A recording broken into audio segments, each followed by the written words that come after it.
Hey there, and welcome. So I want you to think of me as your personal guide, your mentor, really, into the incredible world of art. We're not just going to look at art today. Nope.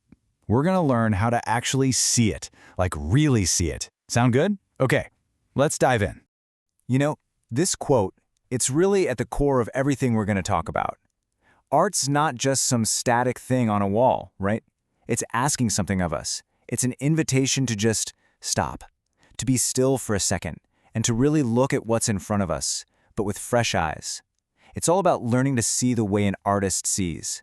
All right, so here's the plan for today. First, we'll tackle the big question. What even is creative expression? Then, we'll test our skills on a few famous pieces. After that, a quick tour of the major isms in art. Then we'll peek into the artist's secret techniques. And finally, we'll pull it all together. Simple as that.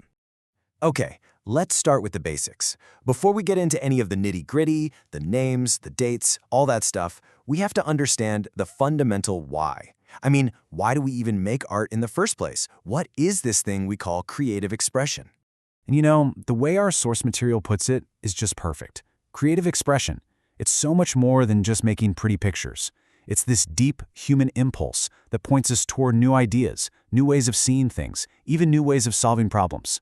It's basically the engine of progress, right? So when you see an artist at work, they're not just making an object, they're literally forging a new path for our eyes to follow. Okay, you ready for a little challenge? A pop quiz, if you will. And hey, no pressure. This isn't about getting a perfect score. It's just about building up that mental library, getting the basic vocabulary down so we can really talk about this stuff. Ready for question number 1?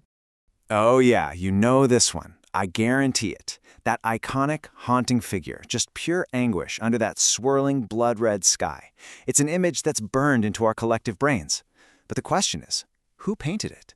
Who was the artist that managed to capture that feeling so perfectly? Go on, take a guess.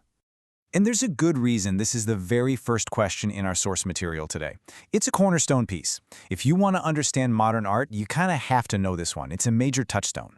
And the answer is A. Edvard Munch. Yep, the great Norwegian artist. That piece has become this universal symbol for, well, modern anxiety. If you got it, great job. And if you didn't, no big deal. Now you know it forever. See? That's what this is all about. All right, next up. Let's switch gears from painting to sculpture. And again, I bet you know this one. That incredibly powerful bronze figure, totally lost in thought, his chin resting on his fist. It's become a symbol for deep thinking itself. But who is the genius who sculpted it? That would be D. Auguste Rodin. See, getting to know names like Munch and Rodin, that's the first step. These are the foundational guys.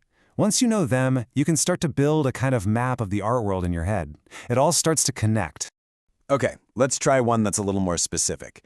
This isn't just a who question, it's a when question. We're talking about the one and only Pablo Picasso. He famously had these different periods in his career, and his blue period is legendary. All those moody blue and green paintings of really somber figures. So, when exactly was it? And the answer is B, 1901 to 1904. And here's why this is so cool. It shows you that art history isn't just about dates, it's about life. Picasso's blue period came right after a really tragic event, the suicide of a close friend. He was broke, he was grieving, and he poured all of that sorrow into his work. He literally used the color blue to paint his sadness. That's powerful stuff. Okay, so we've met some of the big names. But here's the thing. Artists almost never work in a total bubble. They're always talking to each other, arguing, reacting. So let's zoom out a bit and look at the big movements. All the isms. A good way to think about them is like genres in music or film. They're the big ideas that defined a whole era. And man, what a whirlwind this period was. It was just an explosion of new ideas. You've got the Impressionists in the 1870s, totally radical for their time, just for painting light and daily life. Then boom, the 20th century hits, and it's like everything is on fast forward. Cubism comes along and smashes the world into pieces. Constructivism tries to build a new world from scratch. And then Surrealism and Dadaism just dive right into dreams and chaos. It's amazing. And every single one of these was a response, either building on or totally rebelling against what came right before it. And this is where it all starts to click together. See how our artists fit into the puzzle? Monet, he's a giant of Impressionism. Our guy Munch, the painter of the Scream, a key figure in Expressionism, all about emotion, not reality. And Picasso, He literally helped invent Cubism and changed the game forever. When you start seeing these connections, the whole beautiful mess of art history starts to make a lot more sense. So, we've talked about the why, the who, and the when. Now it's time to get our hands dirty, so to speak, and talk about the how, because the actual tools and techniques an artist uses, that's not just a footnote. That's a massive part of the story they're telling.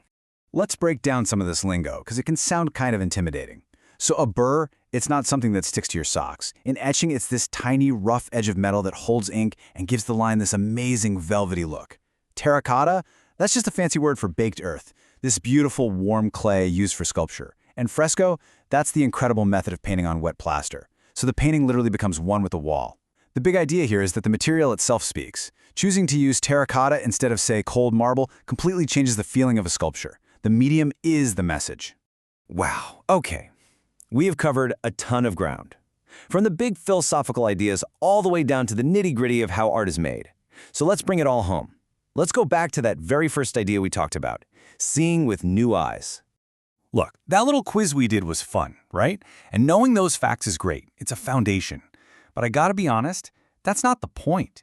If all you take away from this is a handful of names and dates, then I've only done half my job as your guide. Here's the real goal. This is the key to everything. Learning about Picasso's Blue Period or what a fresco is, it's about learning a language. It's about giving you the tools and the confidence to walk up to any piece of art, look it in the eye, and have a conversation with it. To be able to ask it questions, to notice the little details, and to really appreciate what the artist was trying to do. So here's my challenge to you.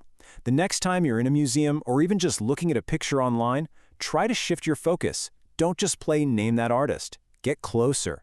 Ask yourself, what's really going on here? Let the artwork talk to you. Because in the end, learning about art isn't about knowing all the answers. It's about learning to ask more interesting questions. And through those questions, who knows what you'll find about the art and maybe, just maybe, about yourself. The real question is, what will you discover?